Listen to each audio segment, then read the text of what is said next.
Hello ചങ്ങാതിമാരെ, എല്ലാവർക്കും സുഖം കരുതുന്നു. പതിവ് പോലെ രാവിലെ ഓട്ടോ സ്റ്റാൻഡിൽ എത്തിയിട്ടുണ്ട്.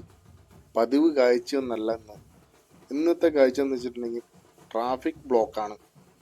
കാരണം എന്താ വെച്ചിട്ടുണ്ടെങ്കിൽ കുടുംബശ്രീൻ്റെ റാലി പോകുന്നതുകൊണ്ടാണ് ഈ ബ്ലോക്ക് ഇപ്പോൾ ഇവിടെ വരാൻ കാരണം.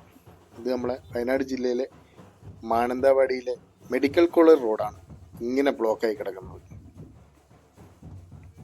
ബ്ലോക്ക് കാരണം ഓട്ടോറിക്ഷക്കാരാണ് ട്രാഫിക് കൺട്രോൾ ചെയ്യുന്നത്.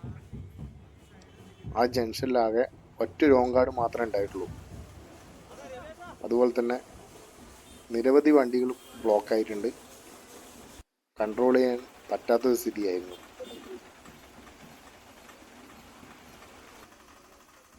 അതുകൊണ്ട് എല്ലാവരും വണ്ടി സൈഡാക്കി നോക്കുകുത്തീനെ പോലെ നോക്കി നിൽക്കുവാണ്.